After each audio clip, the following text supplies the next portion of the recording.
Darkness shrouded the world as I walked alone down the dimly lit street. A chill ran down my spine, amplified by the eerie stillness that hung in the air. Shadows seemed to dance around me, their whispers weaving unsettling tales in my mind. But it was the sensation of being watched that unnerved me the most. A weighty gaze fixed upon me, as if someone was peering into the depths of my soul. As I quickened my pace, my breath caught in my throat as I caught a glimpse of something out of the corner of my eye. A figure, sinister and haunting, stood at the edge of my vision. My heart raced as I turned to confront it, only to find nothing there, just an empty, quiet street, devoid of life. I dismissed the encounter as a trick of my imagination, a product of the late hour and my frazzled nerves. But as I continued my journey, that unsettling sensation of being watched persisted. The shadows seemed to elongate, contorting into grotesque shapes that danced with an unsettling glee.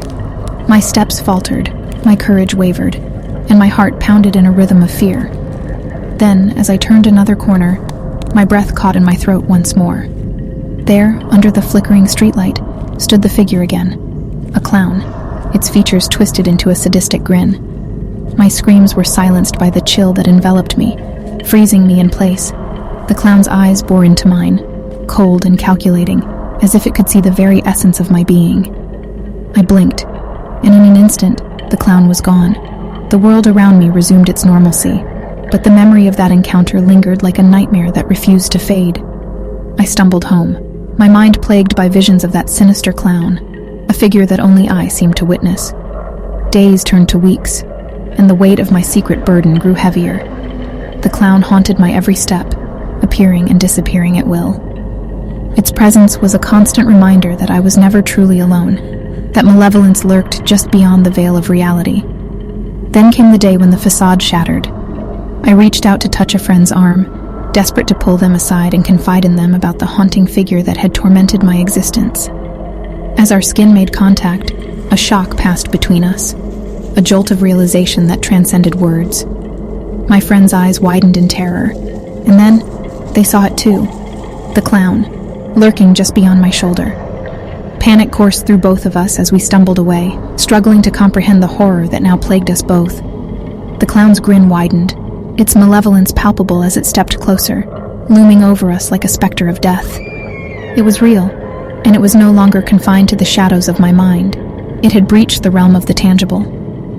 As more people touched me, their eyes widened in terror as they too saw the clown that haunted my existence. It was as if my touch had become a conduit, a channel through which the clown's presence could infect the minds of others. The curse that had been mine alone had spread, and the once hidden terror was now shared by all who dared to come near me. A sinister truth became evident.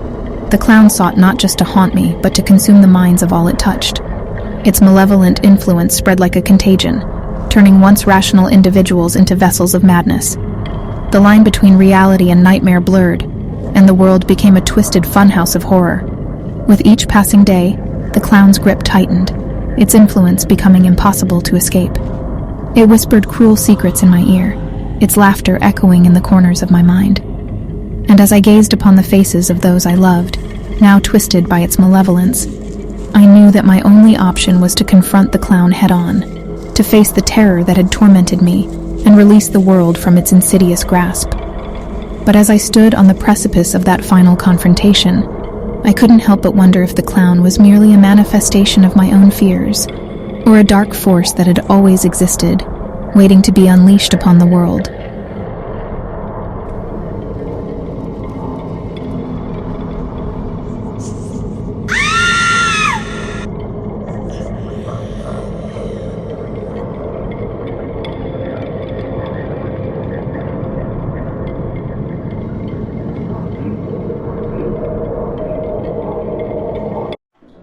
In the remote village of Eldridge, a chilling legend gripped the community, a malevolent creature that emerged on the final day of every year, leaving a trail of death in its wake. Folklore whispered of its arrival, its insatiable hunger for human souls, and the nightmarish darkness that accompanied it. As the year drew to a close, a sense of impending doom settled over Eldridge. The air grew thick with tension, and the villagers locked themselves indoors as the sun sank below the horizon. Fearful gazes turned to the clock, each tick echoing like a drumbeat heralding the arrival of the dreaded night. At the stroke of midnight, an eerie silence enveloped the village. The moon cast a pale light over the landscape, casting long shadows that seemed to writhe with a life of their own. And then, a bone-chilling howl pierced the stillness, a haunting cry that echoed through the darkness. I was among the few who dared to venture out, driven by a morbid curiosity to witness the legend come to life. Heart-pounding, I navigated the village square, my flashlight casting trembling beams of light that only deepened the shadows. It was then that I saw it, an otherworldly creature towering and hunched with eyes that glowed like molten fire. Its steps were deliberate, each footfall sending shivers down my spine. Panic surged as I realized its intent: to hunt, to kill. I sprinted through the labyrinthine alleys, the creature's monstrous form hot on my heels. Its presence was a malevolent force, suffocating and relentless. I stumbled upon a group of villagers who had gathered, each face etched with terror. Their eyes met mine, and we knew that we were united by a common fate: to survive the creature's deadly rampage. With nowhere to run, we barricaded ourselves within an old chapel, the heavy wooden doors our only defense. Inside, the air was thick with fear, mingling with the musty scent of aged wood. We huddled together, our breaths ragged, as the creature's heavy footsteps drew closer. The doors rattled in their frames, the sound an ominous warning that our sanctuary was no guarantee of safety. As the creature's strength pushed against the doors, panic ignited a desperate idea. With trembling hands, I took a lantern and ignited the oil-soaked floor, the flames dancing like a beacon of defiance. The villagers joined in, channeling their fear into a blaze that roared with a fierce determination. The creature's howls grew frantic as the flames illuminated the chapel, casting a protective circle of light. Its shadowy form writhed in the darkness just beyond, its malevolent presence undeterred. The air grew hotter, the flames reflecting the wild terror in our eyes as we clung to hope. With a final bone-rattling howl, the creature retreated into the night, consumed by the darkness from whence it came. The flames flickered, casting a warm embrace over the chapel as dawn broke on the horizon. We emerged as survivors, united by our shared battle against the relentless evil that had haunted our village. As the years passed, the legend persisted, a chilling reminder of the horrors that had once plagued Eldridge. Each year's end was met with trepidation, but the creature never returned. Whether defeated or merely appeased by our defiance, we may never know.